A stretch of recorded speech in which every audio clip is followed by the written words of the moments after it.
Olá, olá pessoal, tudo bem com vocês? Firmes na rocha. É isso aí, vamos lá para o nossa próxima aula, né, gente? Vamos lá. É o nosso curso médio em teologia, nossa matéria é a homilética, e o professor sou eu mesmo, o pastor Enes Pereira. Bora lá, né? Nós estamos hoje aí, olha, no capítulo 4, né? É uma continuação lá do pregador, do capítulo 3, né? O nosso conteúdo o conteúdo, o que falar, é o que nós vamos abordar aqui, a apresentação do pregador, né? O tempo, quanto está programado, avisos, o que não se pode esquecer. Então, nós vamos trabalhar isso aí, vem comigo. O conteúdo, né? O que falar. Quando a tua... Opa, vamos lá, né? Quanto atua na congregação, o pregador conhece a situação das pessoas, o que é positivo, pois a Bíblia nos instrui. Então, veja bem, quando o pregador ele já é ele um dirigente local, né? Ou ele é um dirigente local, ou ele é o pastor da igreja, tem o seu lado positivo, né? Tem o seu lado positivo aí. Por quê? Porque a palavra de Deus vai dizer isso aí, olha, Provérbios 27, 23, procura conhecer o estado das tuas ovelhas e cuida dos teus rebanhos, ou dos teus gados, em algumas versões. Então, ou seja, procura conhecer.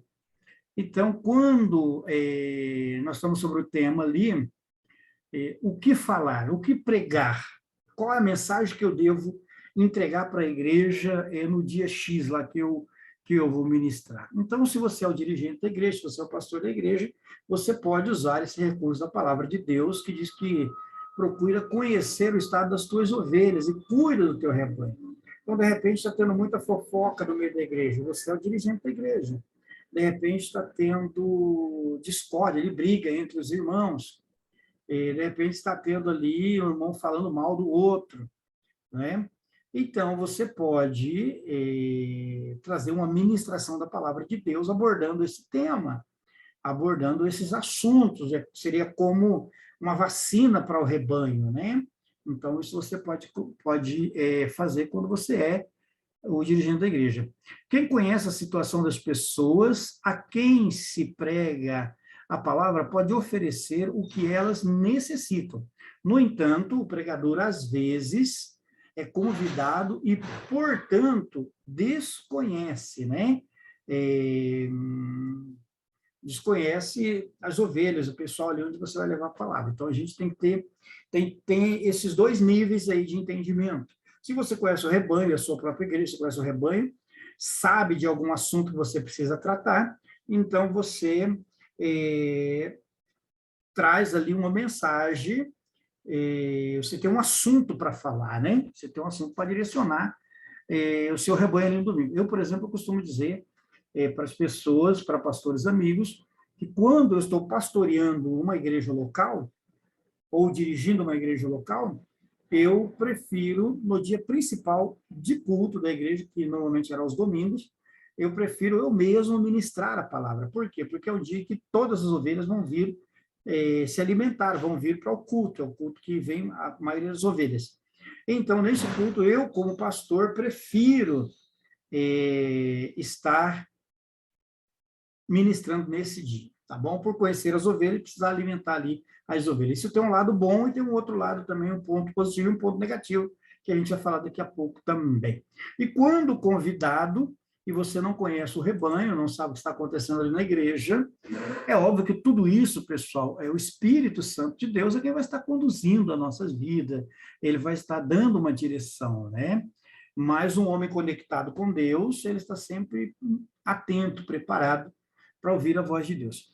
O que fazer nesse caso? Em qual caso? No caso em que você é convidado, né, para levar uma ministração e tudo mais. A palavra de Deus continua sendo a palavra de Deus, aonde quer que seja.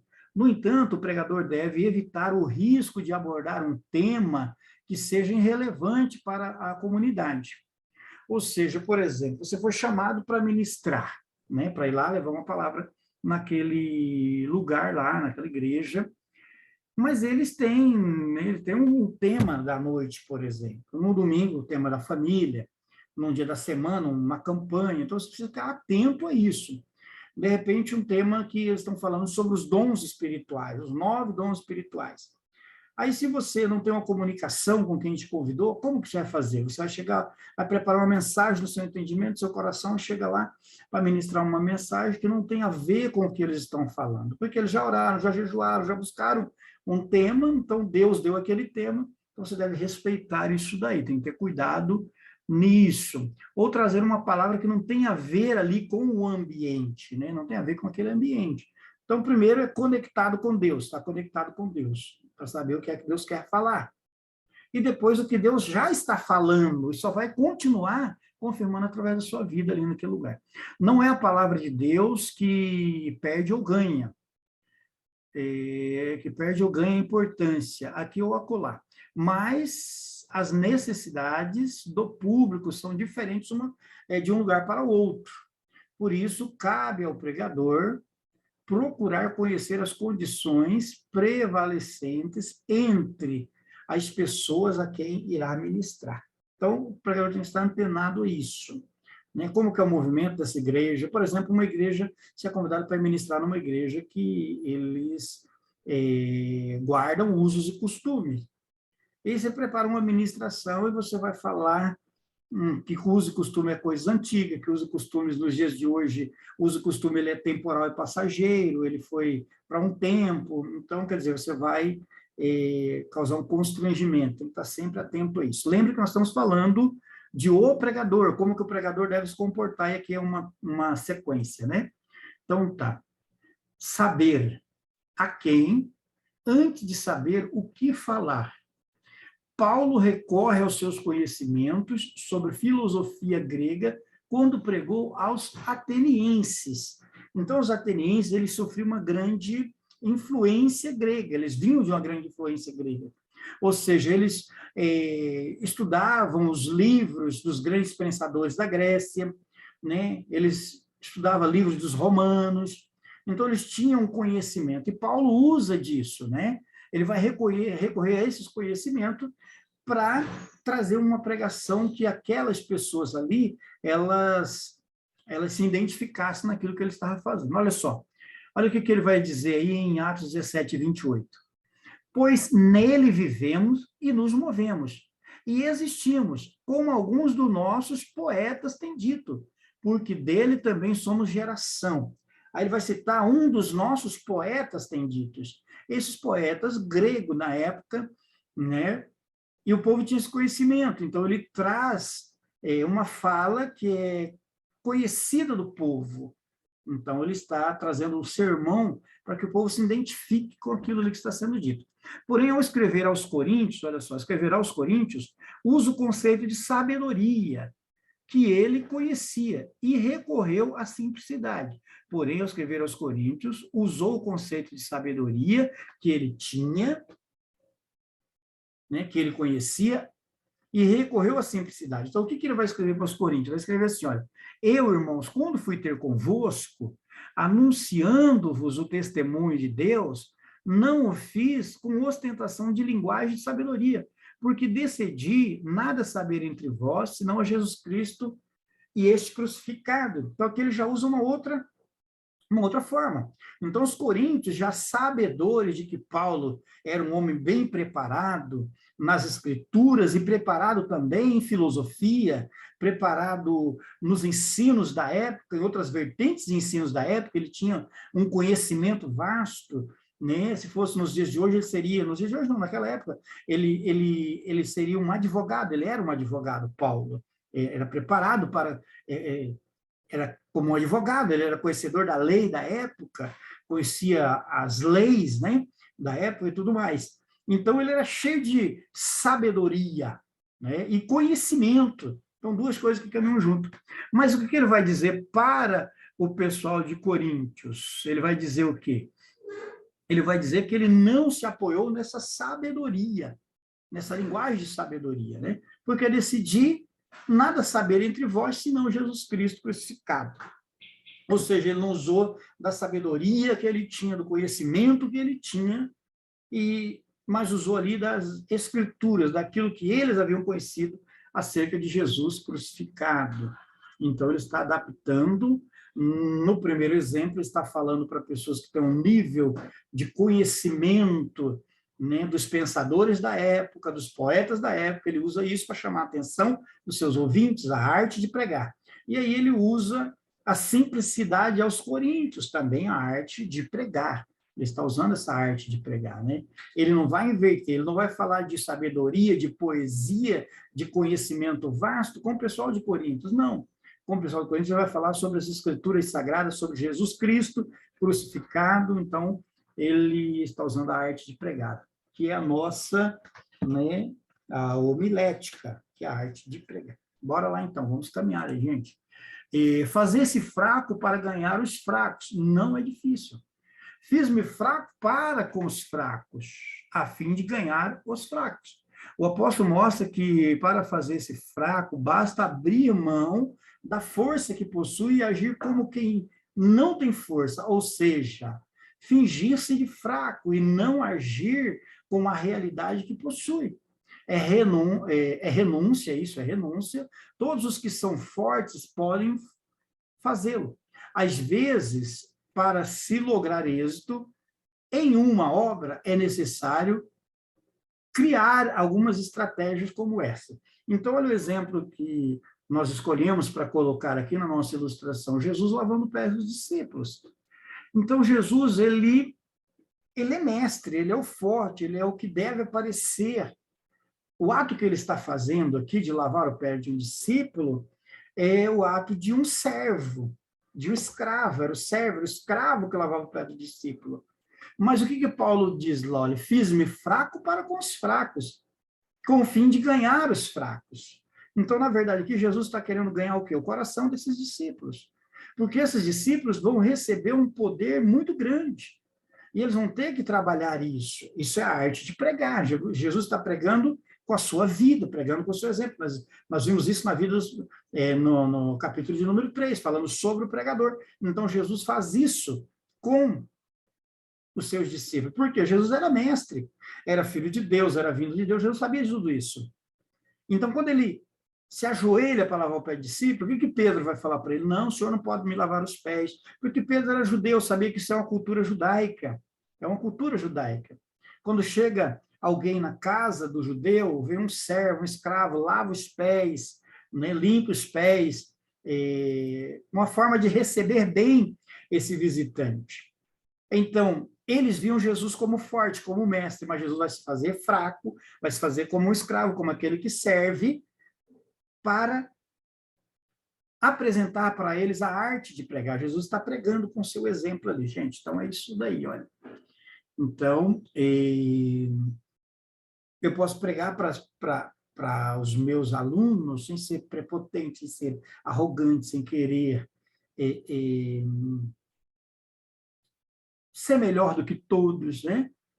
Então, para ganhar os corações, a arte de pregar é essa. Você, em momentos, você vai poder fazer esse fraco para com os fracos, a fim de ganhar alguns. É o que o apóstolo Paulo fala também. Então, vamos lá. Fazer-se sábio para ganhar os sábios. É preciso ser sábio. Fiz-me tudo para com todos, com o fim de, por todos os modos, salvar algum. Se fazer de tudo para com todos significa não somente se fazer de fraco para com os fracos, mas ser sábio para com os sábios. Como não dá para se fazer sábio, é preciso, sim, ser sábio. Só assim se pode agir com sabedoria. O pregador precisa ser sábio para ter êxito com o sábio. E de sabedoria para se fazer de fraco para com os fracos. Ou seja, sem sabedoria, dificilmente o pregador obterá êxito, pois ela é a chave para o desempenho positivo do ministro do evangelho. Então, quem é sábio vai ter a sabedoria para se fazer de fraco para com os fracos.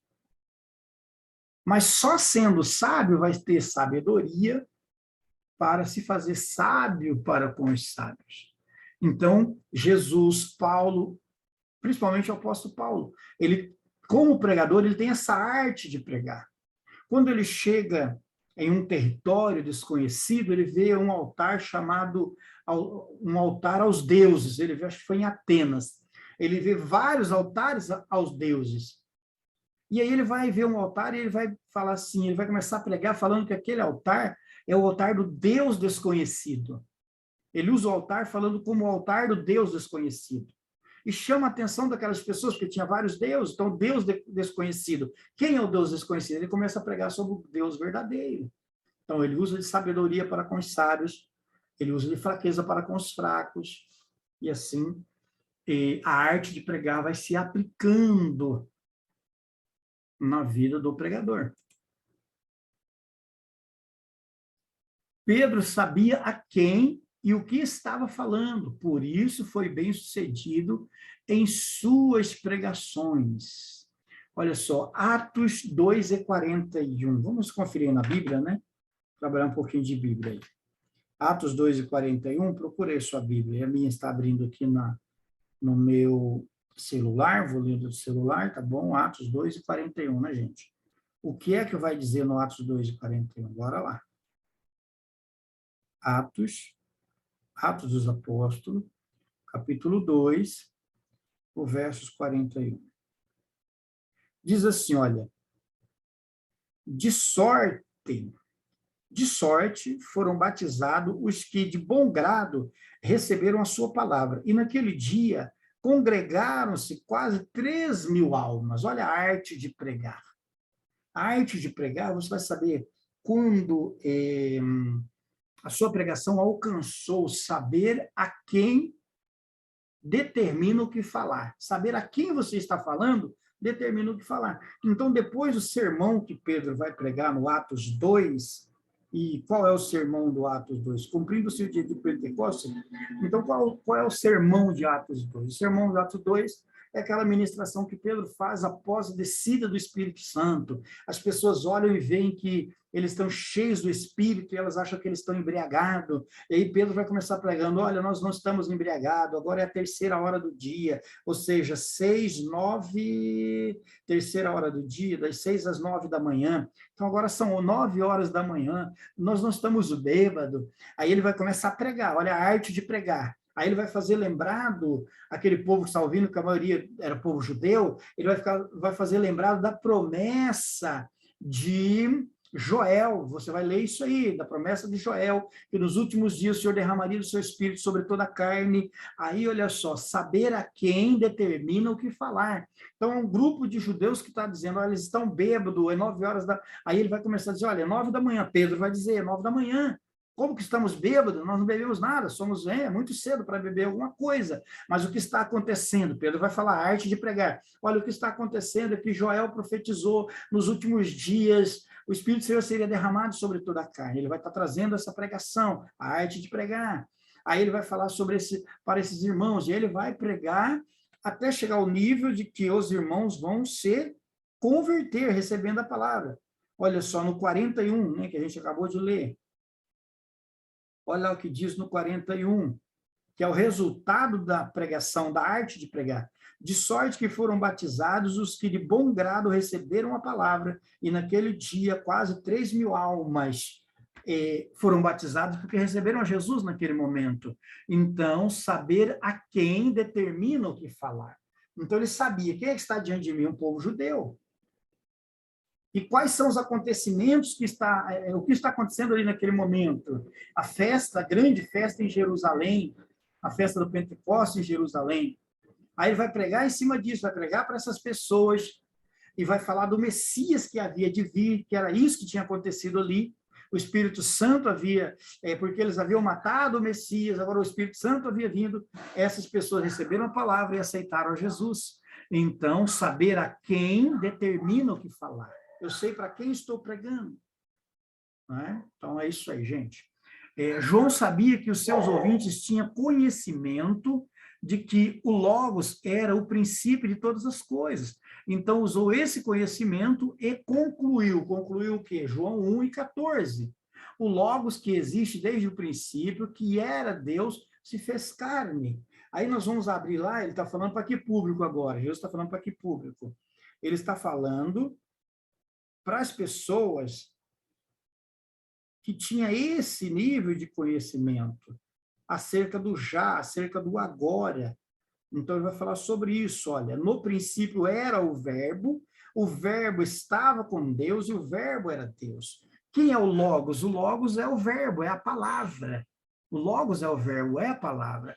Então, o Logos que existe desde o princípio, ele vai pregar sobre isso, ele vai começar, João, ele sabe, saber a quem determina o que falar. Então, João está diante de um povo, e esse povo entendia acerca do verbo, acerca da palavra, a palavra pregada, uma palavra, o Logos, a palavra manifesta agora. Aí ele vai começar dizendo, no princípio era o verbo é o Logos, e o verbo estava com Deus, o verbo continua sendo o Logos, a palavra, e o verbo era Deus. Então ele vai dizer, olha, a palavra que vocês têm lido, a palavra que vocês têm estudado, Jesus é essa encarnação da palavra. Porque esse público ele era muito voltado às escrituras, ele era voltado, era um público de judeu, de saduceus, de homens que estudavam a palavra, o Antigo Testamento, estudavam a Torá, o Antigo Testamento. Então, o que acontecia?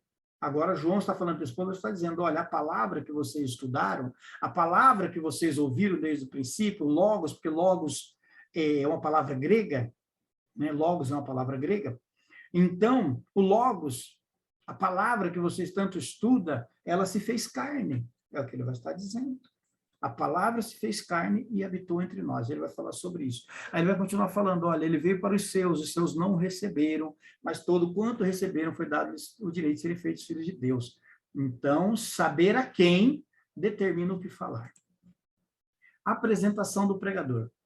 A pessoa que ministra a palavra fica no centro das atenções. Afinal, ele é o mensageiro direto de Deus. Quem tem a responsabilidade de trazer para o povo todo o seu conselho, isto implica em alguns cuidados a serem tomados, que nós veremos a seguir.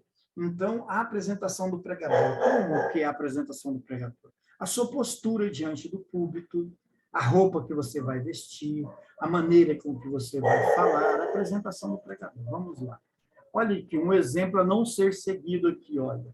Esse cidadão aqui, para ele pregar, né, para ele estar no púlpito, já não é aprovada essa roupa dele, né? Uma roupa muito chamativa, chama muita atenção. Então, é isso que vai falar. Como se vestir? O ministro não deve usar roupas extravagantes, né? Isso aqui é uma roupa extravagante. O ministro não deve usar roupa extravagante. Ele tem que ficar atento a essas coisas.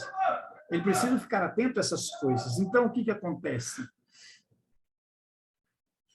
De forma a chamar a atenção do auditório para si. Ninguém deve tomar a honra que pertence àquele que merece toda a atenção no culto. Então, toda a atenção deve ser voltada a Deus, a palavra de Deus. O ministro não pode roubar esse momento.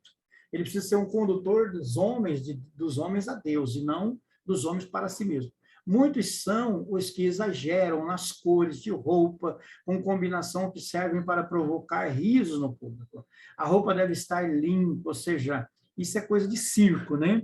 Você pode ver que o palhaço ele é todo enfeitado, os apresentadores estão todos enfeitados, porque eles estão chamando a atenção para si. O pregador tem que ser o mais discreto possível, tá bom? Olha aqui embaixo, o olhar do auditório está no púlpito, e o ministro deve ser discreto, sem exagero. Então, é isso aí que ele está falando. Lembra que nós estamos falando do pregador, e a postura, a maneira de falar, como se comportar, como se conduzir. Então, é dessa maneira o que nós estamos trabalhando aqui.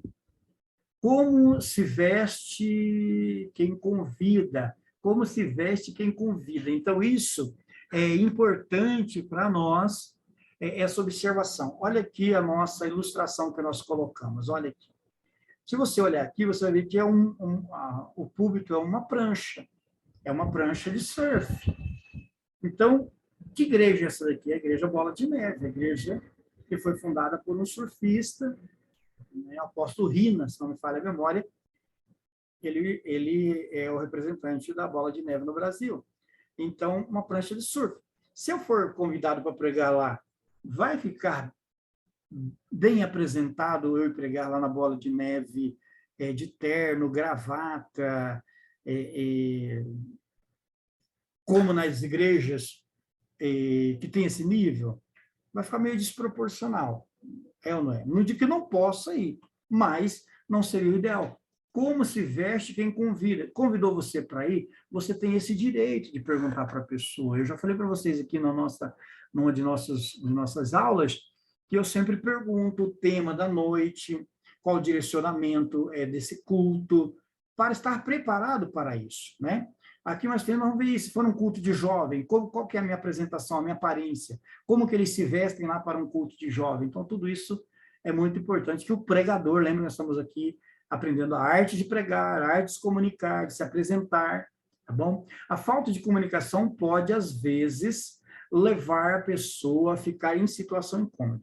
Por exemplo, certo pregador convidado para ministrar em uma igreja determinada, ou uma determinada igreja, arrumou-se colocando o seu terno, gravata e sapato social. Ao chegar ali, o líder, os obreiros, estavam todos de calça jeans e sapato esporte.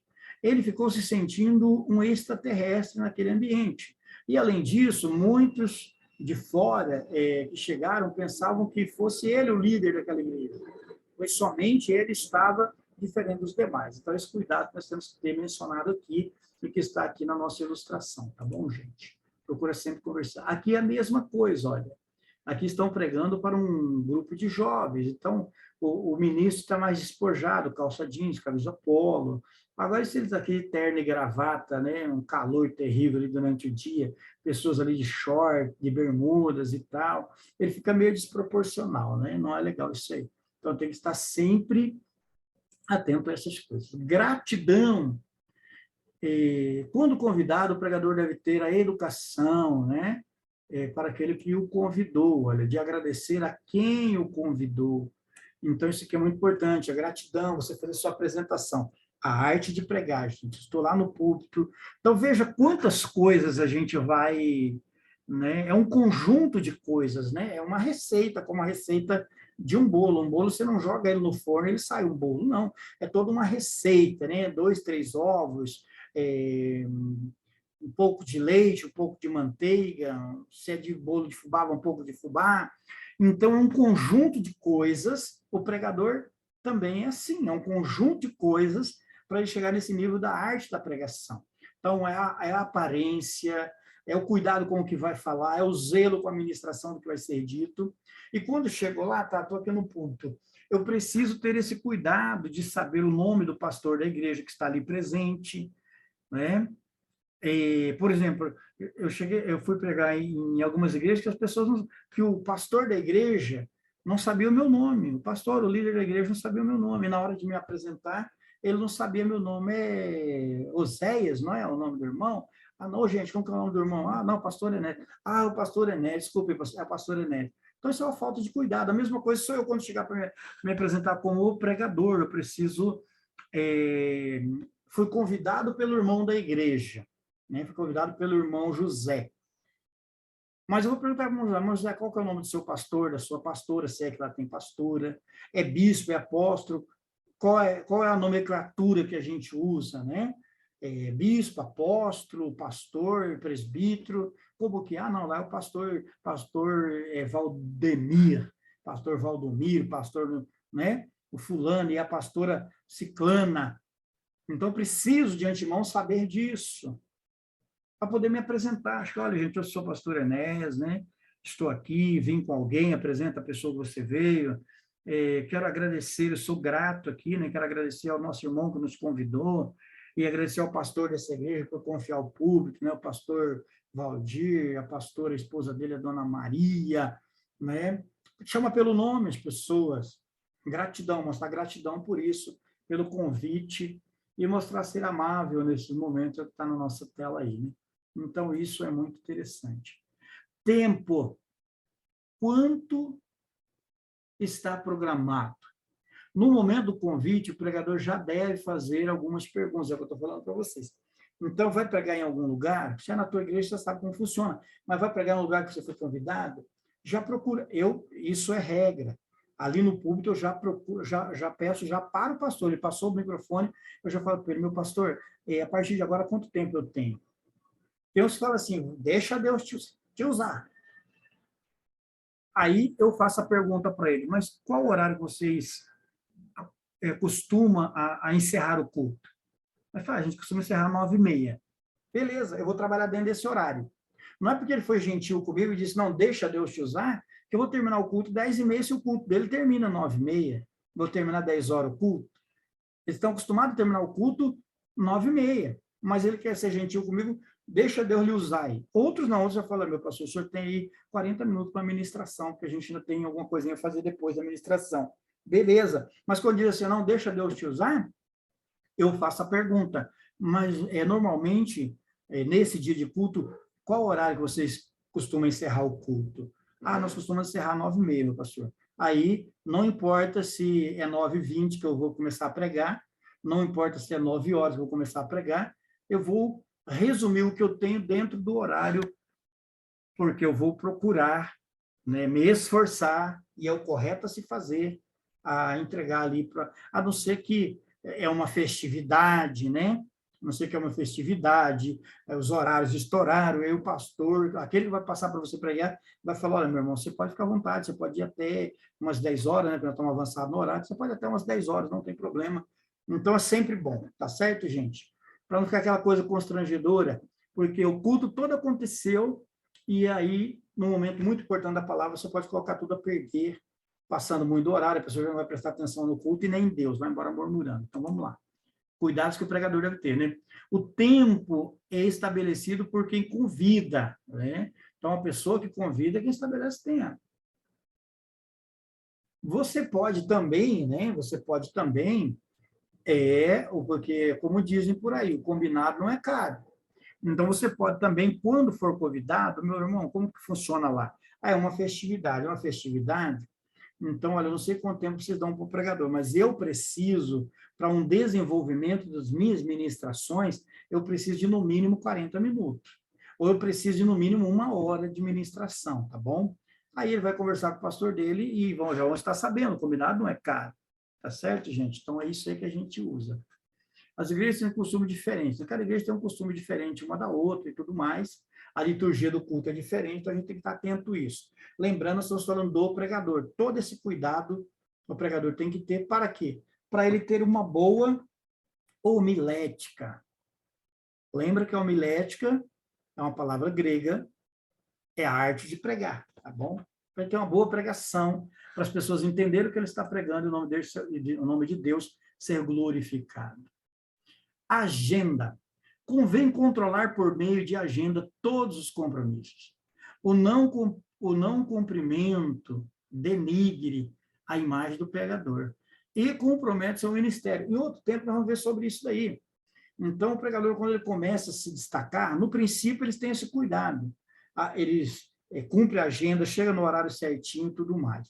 Uma outra coisa, eu acho, assim, muito deselegante, para não usar uma palavra pejorativa, eu acho muito deselegante um pregador chegar já depois dos louvores da igreja, já depois do culto rodando, depois do culto, começou o culto, lá para metade do culto chega o pregador. Eu já passei cada apuro na igreja do meu pastor líder em dia de festividade e falou assim, ó, você fica preparado, porque se o pregador não vier, você prega. Ou se o pregador não vier, você prega. E aí, tá, eu estou ali na tribuna, estou preparado. Aí, começou o culto, passou os louvores, já está estourado já para a hora da palavra e o pregador não chegou ainda. Já aconteceu de passar a oportunidade para eu pregar, eu começar a pregar e o pregador chegar. Olha que coisa constrangedora. E outro ficar lá, tem que enrolar, dar mais uma oportunidade, e o pregador mandando mensagem para alguém da igreja. Às vezes nem mensagem não manda, está chegando atrasado. Então, isso é deselegante demais, não se deve fazer. Coloca tudo na agenda certinho, se prepara, porque aqui, olha, vai vir na sequência, olha, o endereço, né? Tem pregador que no meio do caminho está ligando para saber onde é que é o endereço, como que eu faço para chegar lá e tudo mais. Então, isso deixar tudo para a última hora não pode, é muito prejudicial ao andamento de todas as coisas. Então, imagina você, como pregador, preocupado aonde que é o endereço, não conseguindo achar, já chega atrasado, aí sobe na tribuna todo perturbado. Não, o correto é você já está com tudo isso preparado, estamos indo para o final aqui, gente. Vixe, ainda tem bastante coisinha ali para a gente ver, né? Mas vamos lá. Então, os outros é uma sequência disso que nós estamos falando aqui, olha. Né? O endereço, eu tenho que estar com o endereço certinho. O convite, ser convidado por um irmão da igreja ou até por um líder desse trabalho, convém o pregador solicitar uma carta convite assinada pelo pastor. Por quê? Porque, de repente, a festividade era para 2 meses. Daqui 2 meses, esse irmão pode... Ele era o dirigente desse grupo, de repente, ele já foi removido, já não é ele mais. Então, o pastor local te convidou, através desse irmão, te indicou o pastor aceitou, ele faz uma cartinha, ele mesmo assina, vem para a sua mão. Isso é para evitar constrangimento, tá bom? Na hora que você chega lá, mas quem é você? Olha, eu vou contar um caso que eu mesmo, né, o professor aqui, já aconteceu comigo, ser convidado para pregar em uma igreja, e chegar na igreja para pregar, tinha um outro pregador que ia vir de fora, ia vir da sede deles para pregar. E eu fui convidado por alguém que era líder dos jovens. Foi um culto jovem, e aí a líder me chamou para pregar, e o pastor da igreja chamou outro jovem da sede para pregar, da sede deles. Olha que constrangimento. Nessa situação, Deus foi tão bom comigo, né? Porque eu fui convidado primeiro. E houve uma falha na comunicação. Olha o constrangimento. Quando eu cheguei para pregar, a moça falou, na época era o irmão Enéas, meu irmão, desculpa e tal, porque teve uma falha na comunicação e meu pastor convidou alguém da sede para pregar. Eu falei, não tem problema, vou participar do culto normal, não tem problema não. Quando eu estou tranquilo participando do culto, na hora da pregação me chamaram para pregar. Falaram, olha, era para vir um rapaz da sede pregar e tal, mas não deu certo, ele não veio, mas está aí o irmão Enéas, que foi convidado também, gente, teve um negócio meio estranho, mas ele pode vir pregar, irmão Enéas, vem para cá. E eu fui, preguei, Deus honrou, foi uma bênção, entende? Então, essa falha na comunicação, a gente tem que estar sempre atento ao que estamos fazendo ali, tá bom? O tema é muito interessante, olha, é necessário que se preocupe, que se procure saber com antecedência o tema do congresso ou do trabalho realizado. O pregador deve se ater a ele. Aliás, o tema deve ser fruto de oração, de debate da igreja local. Então, sempre respeitar um tema. Às vezes, nós convidávamos para uma festividade alguém de fora para vir pregar. E dávamos um tema, né? Vamos pôr o tema lá, a festa do Pentecoste. Aí a pessoa vem pregar e não prega nada a ver com o tema que foi colocado. Né? Com o tema que foi com alegria tirareis água da fonte da salvação. Está ali um texto bíblico, um tema para aquilo. E a pessoa vem e faz, ó, Deus falou que é assim, eu vou fazer assim. Aí bagunça tudo. Aí parece que Deus é um Deus de confusão. Por quê? Porque normalmente as pessoas que te convidou, elas oraram, jejuaram, conversaram entre si com a igreja local, buscaram esse congresso todo mundo junto, deram um tema para o congresso. E aí chega lá e fala, eu sei que vocês têm um tema, mas Deus mudou tudo agora, eu vou pregar isso aqui que eu quero. Então, não fica legal, isso não é legal, tá bom? É deselegante. Bora lá, vamos para cima, vamos aprender aqui. Os custos, tem sempre isso também. Então, se você é aquele pregador do reino de Deus, né? Aquele pregador que prega de vez em quando, é chamado para pregar e tudo mais, você tem o seu trabalho, você tem o seu recurso financeiro, não depende de nenhum recurso. Se alguém te convidar para pregar, você não depende de nenhum recurso, de gasolina, de pedágio, de nada para estar indo pregar, ok. Né? Você vai lá, faça a obra, é uma bênção e tudo mais. Mas a maioria dos pregadores, eles precisam desses recursos aqui, olha só. Dependendo do lugar aonde ministrar, o pregador pode deslocar de ônibus, de carro, de navio, de avião.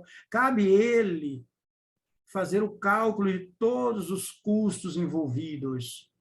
Além do transporte, deve-se considerar e despendi-lo com o lugar em que irá hospedar, residência de algum irmão hotel, né, ou hotel, ou alimentação. Então, aqui já é o pregador que ele vive da obra, né? Ele é o pregador que está servindo a mesa. Então, para ele se locomover, ele precisa de combustível. Ele precisa de pedágio, ele precisa de passagem, se for de avião, né? Como está escrito ali. Então, tudo isso precisa ser combinado. Precisa ser combinado, e a gente volta naquele tema de combinado não é caro. Por quê? Eu aprendi com um dos nossos professores do Instituto Bíblico. e com várias experiências pessoal e experiências de outros também. E quando o pregador não combina, né, quem não se comunica, já dizia o ditado, se estrubica. Então, o que acontece? Teve um dos meus professores de estudo bíblico, ele diz assim, olha, gente, quando alguém me convida para pregar e pergunta, pastor, o senhor cobra pregar? Professor, o senhor cobra pregar? Não, nós não cobramos. Eu adoto isso na minha vida também. Nós não cobramos para pregar. Mas não, como é que funciona? Aí ele fala assim, olha, nós não cobramos para pregar, mas também não pagamos, né?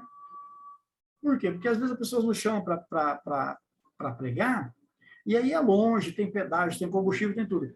Aí você vai levar a mensagem, você vai lá, prega, né, serve a mesa e volta para casa, e você teve que pagar para fazer isso, né? Porque você não tem uma outra forma de recurso. Como eu disse, quem é chamado integralmente na obra para fazer essa obra, ele precisa desse recurso que estão sendo colocado, né? Esse combinar, aonde a pessoa vai ficar, se é na casa de um irmão, se é num hotel, o que a pessoa vai comer ali, né? Os custos da viagem.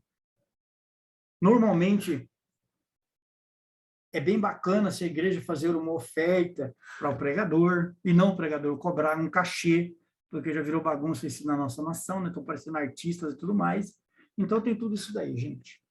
Que tem que ser, que o pregador tem que ver isso antes, tá bom?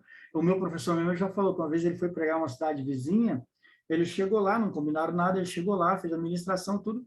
Aí, quando ele, no final, deram um envelope para ele, falou, isso aqui é uma oferta para abençoar a vida do pregador e tal, Deus abençoe o senhor. E ele foi embora. Quando ele chegou no caminho, ele estava com um amigo, aí deu um envelope para o amigo, quando ele chegou no caminho, falou para o amigo, abre aí para nós ver como é que tá, né, para a gente abastecer de volta, pagar as coisas que tem que pagar. Aí, quando eles foram ver, não dava nem para abastecer direito a oferta e colocaram naquele envelope. Então, o combinado não é caro, o pregador precisa estar atento a isso daí. E quando já for um pregador renomado, lembrar de que ele é um ministro do Evangelho de Deus. Ele não é um negociante, né? Não é um vendedor de palavras, não. Ele é um ministro de Deus. Porque tem ministro da nossa nação que, se quisesse trazer na sua igreja, não tem como, porque você não vai ter dinheiro para trazer. Mas é isso daí. Acerca das ofertas, já falei alguma coisa ali, né? Alguns cobram cachês exorbitantes, né? Está aqui também. Aqui fala sobre oferta também. Eu já vou partindo aqui para o encerramento. Então, vamos ler só esse último aqui, olha. A oferta é o que o pregador recebe pelo reconhecimento do seu trabalho de pregação, independentemente dos custos envolvidos em sua viagem. Quem convida deve custear as despesas. Não nos esqueçamos do dito popular, o combinado não é caro. Então é isso, gente, né? Não tem a ver, tá, deixa eu pregar aqui, qual que é seu custo? Então, vou R$100 para eu ir e vir. Aí tal, aí você recebe essa oferta, esse custo de R$100. E o seu trabalho? Né? Porque é um trabalho. Sim. Quem faz pregação por hobby, amém. Mas a pregação do evangelho é um trabalho que custa caro. Ele custa jejum, oração, dedicação, tempo de vida com Deus, tempo de preparação com Deus, e principalmente para aqueles que não têm uma renda secular, é mantido pelas mãos de Deus através das pessoas. É isso aí. O nosso livro deve ter isso escrito, viu? Que o dinheiro é da terra, mas é Deus quem sustenta o pregador, mas ele usa a vida dos homens também. Vejamos alguns conselhos a serem levados em consideração. Então, aqui tem alguns conselhos que eu vou deixar ele aqui gravado, e depois você vai vendo ele certinho aqui, que eu já vou para o nosso encerramento, senão não vai dar tempo aqui de encerrar, tá bom, gente? Então, vamos lá.